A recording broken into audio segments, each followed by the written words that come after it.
भगवान विष्णु ही इस सृष्टि के पालनहार हैं और भगवान शिव को सृष्टि के संहारक माना जाता है। ये दोनों ही सर्वशक्तिमान हैं और माना जाता है कि दोनों ही एक दूसरे के परम भक्त हैं। लेकिन क्या आपने कभी सुना है कि भगवान विष्णु और भगवान शिव के बीच भी कभी भयंकर युद्ध हुआ था? बहुत ही कम लोगों को ये पता है कि इन दोनों के बीच भी युद्ध हुआ था। तो फिर यह युद्ध कितने दिनों तक चला? इस युद्ध का इस सृष्टि पर क्या प्रभाव पड़ा? इस युद्ध में कौन विजयी हुआ? ये हिस्ट्री फैक्ट है। इस हिस्ट्री फैक्ट में मैं आप सबका हार्दिक अभिनंदन करता हूँ। आज हम भगवान विष्णु और भगवान शिव के बीच होने वाले महाप्रलयंकारी युद्ध की कथा सुनाएंगे। एक दिन माता लक्ष्मी अपने पिता समुद्रदेव से मिलने आई। तब उन्होंने देखा कि उनके पिता काफ़ी चिंतित प्रतीत हो रहे हैं। उन्होंने उनसे उनकी चिंता का कारण पूछा। तब समुद्रदेव ने कहा, हे पुत्री, मैं तुम्हारे लिए अति प्रसन्न हूँ कि तुम्हारा विवाह श्री हरि विष्णु के साथ हुआ है। लेकिन तुम्हारी 5 बहनें सुवेशा, सुकेशी, समीसी, सुमित्रा और वेदा भी मन ही मन में विष्णुदेव को अपना पति मान चुकी हैं और उनको पाने के लिए कठोर तपस्या कर रही हैं। यह बात सुनकर माता लक्ष्मी भी अत्यंत चिंतित हो गई और वैकुंठ धाम वापिस आ गई। वापिस आकर माता लक्ष्मी ने भगवान विष्णु से कहा, हे प्राणनाथ, आज मुझे विश्वास दिला दीजिए कि आपके संपूर्ण हृदय में केवल मेरा स्थान है। भगवान विष्णु ने कहा, देवी, आप इस सत्य से अनभिज्ञ नहीं हैं कि मेरे हृदय के आधे भाग में केवल महादेव हैं। मैं ये कैसे कह दूं कि मेरे संपूर्ण हृदय में आप हैं? इस पर देवी लक्ष्मी ने कहा, तो फिर शेष आधा भाग तो मेरे लिए होना चाहिए। भगवान विष्णु ने कहा, देवी, मैं जगत का पालनहार हूँ। शेष आधे भाग में मेरे अनेक भक्त जो मुझे प्रिय है, ये संसार जो मुझे प्रिय है, ये सब भी मेरे हृदय के आधे भाग में आपके साथ रहते हैं। देवी लक्ष्मी ने कहा, ये संसार मुझे भी प्रिय है स्वामी, किंतु मेरे हृदय में केवल आप हैं। मुझे आपका प्रेम संपूर्ण स्वरूप में ही चाहिए। यदि ये संभव नहीं है तो आप मुझे अपने हृदय से निकाल दीजिए। यहाँ दूसरी तरफ देवी लक्ष्मी की 500 बहनें तपस्या में सफल हुई और भगवान विष्णु ने पाताल लोक आकर उन्हें दर्शन दिए और मन वांछित वरदान मांगने को कहा।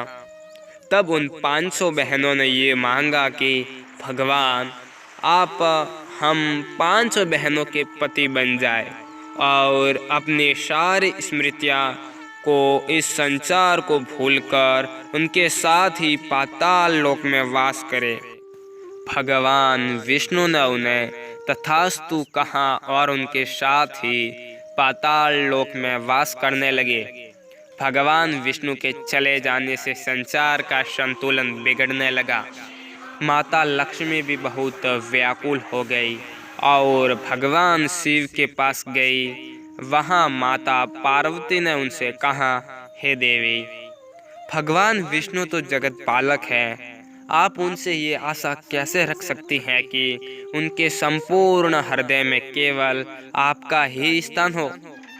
मेरे पति महादेव के हृदय में भी भगवान विष्णु हैं और उनके समस्त भक्तों के साथ मैं भी हूँ और मैं इस बात से खुश हूँ कि उनके हृदय में मेरा एक विशेष स्थान है। यह बात सुनकर देवी लक्ष्मी को अपनी भूल का एहसास हुआ। भगवान शिव यह देखकर अत्यंत दुखी हुए। सृष्टि के संतुलन को पुनः स्थापित करने का और भगवान विष्णु को पाताल से वापस लाने का निश्चय किया। उन्होंने वृषभ अवतार लेकर पाताल लोक पर आक्रमण कर दिया। उन्हें देखकर भगवान विष्णु अत्यंत क्रोधित हुए और महादेव के सामने आ गए और उन दोनों के बीच युद्ध प्रारंभ हो गया। भगवान विष्णु ने महादेव पर अनेकों अस्त्रों से प्रहार करना आरंभ कर दिया। महादेव भी अपने वृषभ स्वरूप से उनके सभी प्रहारों को विफल करते गए। दोनों ही सर्वशक्तिमान थे अतः युद्ध बिल्कुल बराबरी का चल रहा था। यह युद्ध अनेकों वर्षों तक चलता रहा। किसी को भी इस युद्ध की समाप्ति का उपाय समझ नहीं आ रहा था। भगवान विष्णु का क्रोध इतना बढ़ गया कि उन्होंने अपने नारायण अस्त्र से महादेव के ऊपर प्रहार कर दिया और महादेव ने उन पर पाशुपतास्त्र से प्रहार कर दिया। इस कारण दोनों ही एक दूसरे के अस्त्रों से बंध गए। यह सब देखकर गणेश जी माता लक्ष्मी की उन 500 बहनों के पास गए और बोले, भगवान विष्णु और भगवान शिव दोनों ही एक दूसरों के अस्त्रों में बंध गए हैं। यदि भगवान विष्णु की स्मृति वापस नहीं आई तो ये दोनों अनंत काल तक ऐसे ही बंधे रहेंगे और इस समस्त सृष्टि का सर्वनाश हो जाएगा। यह सुनकर वो 500 बहनें युद्ध क्षेत्र में आई और भगवान शिव से बोली, भगवान विष्णु, हम हमारे सारे वचनों से आपको मुक्त करते हैं। उनके वचन से मुक्त होते ही भगवान विष्णु को सारी स्मृति वापस आ जाती है और फिर उन्होंने भगवान शिव को अपने अस्त्रों के बंधन से मुक्त कर दिया। भगवान शिव ने भी उन्हें मुक्त कर अपने साकार रूप में आ गए और फिर भगवान शिव और भगवान विष्णु वैकुंठ धाम आ गए। बस आज के लिए इतना ही। अगर आपको वीडियो पसंद आई हो तो प्लीज़ लाइक, शेयर और कमेंट ज़रूर करें और हाँ, चैनल को सब्सक्राइब करना ना भूलें और पास में आई बेल आइकन को भी दबा दें ताकि आने वाली वीडियो की नोटिफिकेशन आपके पास सबसे पहले पहुंच जाए। जय हिंद, जय भारत।